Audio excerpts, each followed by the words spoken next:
میں نے آج سورہ حشر کی آخری 3 آیات کی تلاوت کا شرف حاصل کیا۔ سورہ حشر مدنی سورت ہے، یعنی یہ سورہ مبارکہ ہجرت کے بعد مدینہ منورہ میں نازل ہوئی۔ ترتیب کے اعتبار سے اس سورہ مبارکہ کا نمبر 59 ہے، اور اس سورہ مبارکہ کا نام حشر اس لیے رکھا گیا کہ اس سورہ مبارکہ کی دوسری آیت میں اللہ عز و جل نے لِأَوَّلِ الْحَشْرِ فرمایا، اسی وجہ سے اس مناسبت سے اس کا نام حشر رکھا گیا۔ میرے پیارے آقا صلی اللہ تعالی علیہ وسلم کے پیارے دیوانوں، اس سورہ مبارکہ میں ایک بہت عظیم آیت موجود ہے، جو آیت مبارکہ قرآن کے رعب کو ظاہر کرتی ہے اور قرآن کی طاقت کو ظاہر کرتی ہے۔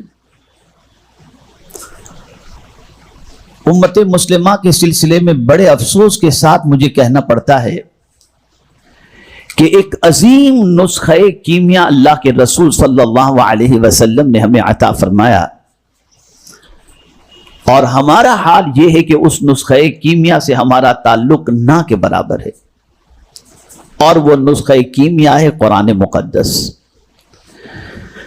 واللہ یہ ایسی کتاب ہے کہ اس کتاب جیسی کوئی دوسری کتاب ہے ہی نہیں۔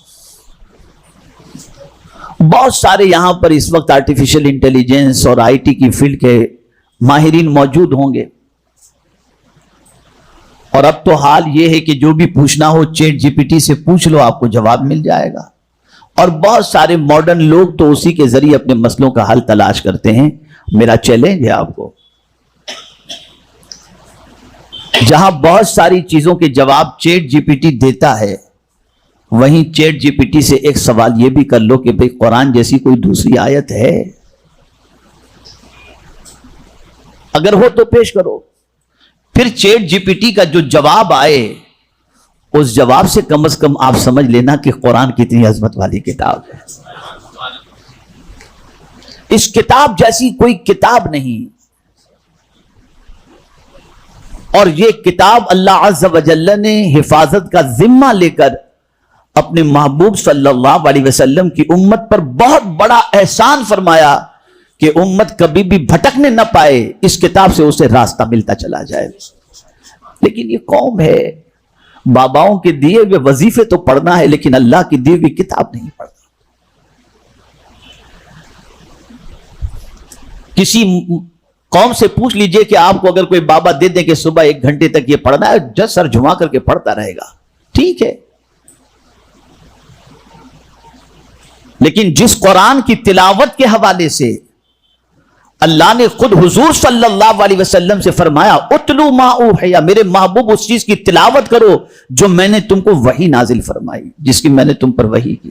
لیکن مسلمان قرآن سے اس کا تعلق نہیں۔ بس ایک صرف نقطہ عرض کر دوں قرآن کے حوالے سے، آپ یہ بتائیے کہ آپ گھر میں رہیں اور قرآن مقدس آپ کا بیٹا نیچے بیٹھ کر کے پڑھ رہا ہو تو آپ اوپر بیٹھیں گے؟ جواب دیجئے نا بھائی، نہیں بیٹھیں گے نا۔ قرآن ریل پہ اوپر نیچے پڑا ہوا ہے، آپ اوپر بیٹھیں گے؟ کہاں رکھیں گے قرآن کو؟ جواب دیجئے نا بھائی۔ آپ یہاں مسجد میں بیٹھے ہوئے یہاں ہیں، قرآن کے لیے جگہ کہاں اوپر بنائی گئی ہے نا۔ کیا فکر دے رہا ہے قرآن؟ قرآن یہ فکر دے رہا ہے کہ اللہ نے میری جگہ نیچے نہیں رکھی، اوپر رکھی ہے، تم مجھے پکڑ لو، میں جہاں رہوں گا تم کو بھی وہی رکھوں گا۔ اگر تم نے مجھے پکڑ لیا تو میں تمہیں نیچے ہونے ہی نہیں دوں گا۔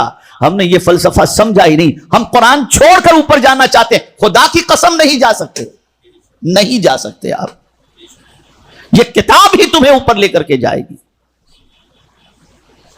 اس کتاب سے تعلق کمزور ہو گیا، بہت کمزور ہو گیا، بہت کمزور ہو گیا۔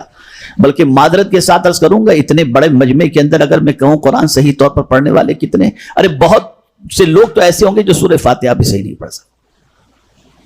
خیر، وقت اتنا نہیں میں کہ میں اس کی عظمت پر آپ کے سامنے کچھ عرض کر سکوں۔ اس سورہ مبارکہ میں ایک آیت ایسی ہے جس آیت کے ذریعے اللہ عز و جل اس قرآن کے روب کو اور اس کی طاقت کو ظاہر کرتا ہے. لو انزلنا ھذا القرآن علی جبل، اگر ہم اس قرآن کو پہاڑ پر نازل کرتے، لرأیتہ خاشعا متصدعا من خشیۃ اللہ، تو تم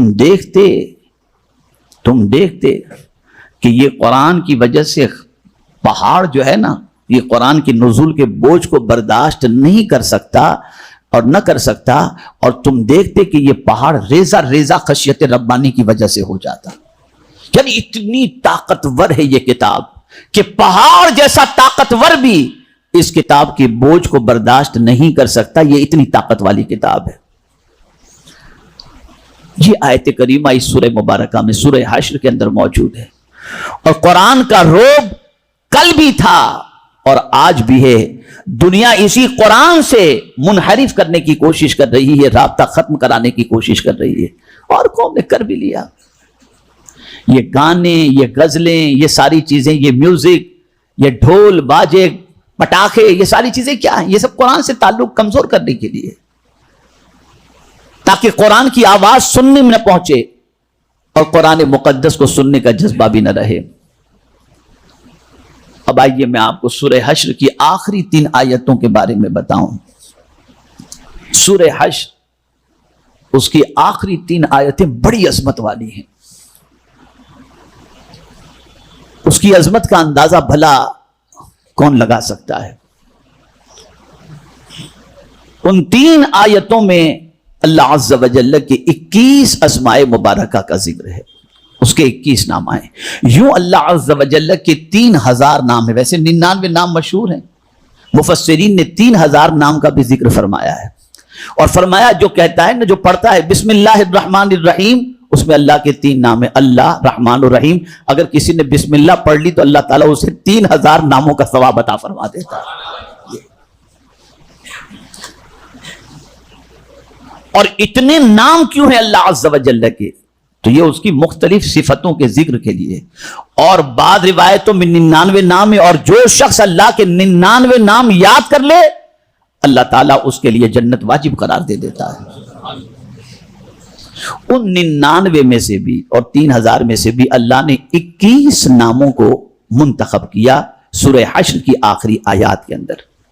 هو اللہ الذی لا الہ الا هو عالم الغیب والشہادہ هو الرحمن الرحیم. هو اللہ الذی لا الہ الا هو الملک القدوس السلام المؤمن المہیمن العزیز الجبار المتکبر سبحان اللہ عما یشرکون. میرے پیارے آقا صلی اللہ تعالی علیہ وسلم کے پیارے دیوانوں، ان اسماء کے ذریعے اللہ عز و جل نے اپنی شان کا ذکر فرمایا. اور جب کوئی اللہ کے ناموں کا ذکر کرتا ہے اسے رحمان کہہ کر پکارتا ہے، رحیم کہہ کر پکارتا ہے، ملک کہہ کر پکارتا ہے، قدوس کہہ کر کے پکارتا ہے. جب اس کے کثرت سے وہ نام کا ذکر کرتا ہے تو اس کی رحمت اس کے اوپر نچھاور ہونے کو تیار ہو جاتی ہے.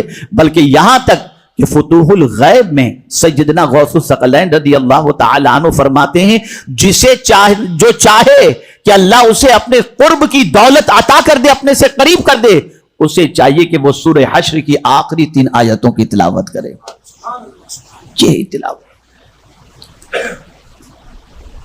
ان 3 آیتوں کی تلاوت سے اللہ تعالی تلاوت کرنے والے کو اپنے قرب کی دولت سے مالا مال فرماتا ہے. اس سے بڑی سعادت کیا ہوگی کہ اللہ تعالیٰ اس سورہ مبارکہ کی ان 3 آیتوں کی وجہ سے اپنے بندے کو اپنے سے قریب کر دے.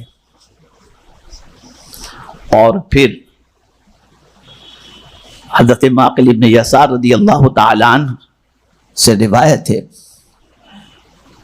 کہ رسول اعظم صلی اللہ تعالی علیہ وسلم نے ارشاد فرمایا، اگر کوئی شخص 3 مرتبہ یہ پڑھے اعوذ باللہ السمیع العلیم من الشیطان الرجیم، یہ 3 بار پڑھے، اس کے بعد بسم اللہ پڑھے، اور اس کے بعد یہ سورہ حشر کی آخری 3 آیتوں کی تلاوت کرے، تو فرمایا، حضرت ابو درداء رضی اللہ تعالیٰ عنہ سے روایت ہے، تو اللہ کے رسول صلی اللہ علیہ وسلم نے فرمایا 70,000 فرشتے 70,000 اگر کوئی بندہ یہ صبح پڑھ لے تو 70,000 فرشتے اس بندے کے لیے مغفرت کی دعا کرتے ہیں، شام تک اس کے لیے مغفرت کی دعا کرتے ہیں۔ بعض روایتوں میں تو یہاں تک ہے کہ پڑھنے والا جو پڑھ لیا اس نے اپنے اوپر جنت کو واجب کر لی کہ اللہ اسے جنت عطا فرما دے گا۔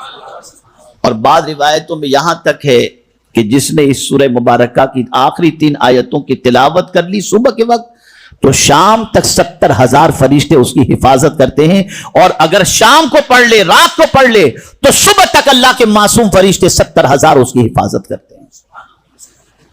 کہاں ہیں ہم؟ کس دنیا میں جی رہے ہیں؟ میرے پیارے آقا صلی اللہ علیہ وسلم کے پیارے دیوانوں، خود اللہ عز و جل نے فرمایا وَلِلَّهِ الْأَسْمَاءُ الْحُسْنَى فَادْعُوهُ بِهَا، اللہ کے بہت سارے اچھے نام ہیں، ان ناموں میں سے اللہ کو پکارو، ان ناموں کے ذریعے پکارو۔